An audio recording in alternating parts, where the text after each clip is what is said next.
வேதாகமத்தில் மலை பிரசங்கத்தை புரிந்து கொள்வது எப்படி என்று இன்றைக்கு நாம் பார்க்க போகிறோம். இந்த மலை பிரசங்கம் ஒவ்வொரு தனி மனிதனின் மனதை மாற்றக்கூடிய வல்லமை கொண்டதாக இருக்கிறது என்பதை முதலில் நாம் புரிந்து கொள்ளலாம். இதனை நாம் புரிந்து கொள்வதற்கு 2 நிகழ்வை உங்கள் கண்களுக்கு முன்பாக நிறுத்த வேண்டும் என்று ஆசைப்படுகின்றேன்.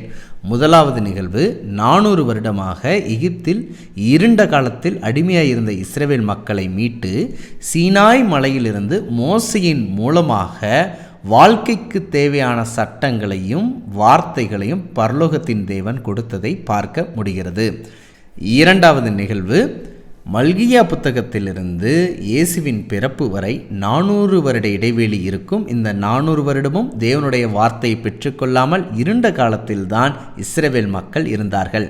இந்த சூழலில் மீண்டுமாக பரலோகத்தின் தேவன் மனித அவதாரம் எடுத்து மலையின் மேல் ஏறி இந்த உலகத்தில் உள்ள எல்லா தனி மனிதனுக்கும் தேவையான அறம் சார்ந்த அன்பு சார்ந்த வார்த்தைகளின் தொகுப்பு தான் இந்த மலை பிரசங்கம். மோசே என்பவர் எகிப்தின் அடிமைத்தனத்திலிருந்து மீட்டவர். ஆனால் ஆண்டவராகி இயேசு கிறிஸ்து பாவ அடிமைத்தனத்தில் இருந்த இவ்வுலகத்தார் எல்லோரையும் மீட்க வல்லமை கொண்டவர் என்பதையும் புரிந்து கொள்ளலாம். இந்த மலை பிரசங்கம் மத்தேயு 5ஆம் அதிகாரம் 6ஆம் அதிகாரம் 7ஆம் அதிகாரம் முழுவதுமாக நிறைந்தவை என்பதை நாம் புரிந்து கொள்ளலாம்.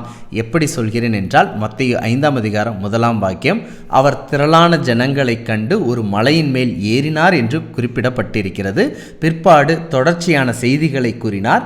மத்தேயு 8ஆம் அதிகாரம் 1ஆம் வாக்கியம், அவர் மலையிலிருந்து இறங்கின போது திரளான ஜனங்கள் அவருக்கு பின் சென்றார்கள் என்று கொடுக்கப்பட்டிருக்கிறது. இவ்விதமாக மத்தேயு 5:1 மலையின் மேல் ஏறினார். பிற்பாடு தொடர்ச்சியான செய்திகளை கொடுக்கிறார். மத்தேயு 8:1 மலையிலிருந்து இறங்குகிறார் என்பதை பார்க்கலாம். நீங்கள் உங்களுடைய வாழ்க்கையில் நேரம் எடுத்து இந்த மலை பிரசங்கத்தை வாசியுங்கள். உங்கள் இதயத்தை இது நிச்சயமாக மாற்றும் என்று நான் நம்புகிறேன். இதற்கான சாட்சி நம்முடைய தேசத்தின் தந்தையாக மதிக்கப்படக்கூடிய மகாத்மா காந்தி அவர்கள் மலை பிரசங்கத்தை படித்து இதன் வார்த்தைகள் என் வாழ்க்கையில் மிகப்பெரிய தாக்கத்தை ஏற்படுத்தி இருக்கிறது என்று தன்னுடைய புத்தகத்தின் ஒன்றில் குறிப்பிட்டு இருக்கிறார்.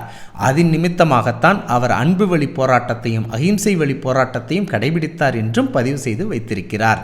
இப்படியாக மலை பிரசங்கம் ஒவ்வொரு தனி மனிதனுடைய வாழ்க்கையை மாற்றும் என்றால் நம்முடைய வாழ்க்கையும் மாற்றாமல் இருக்குமா?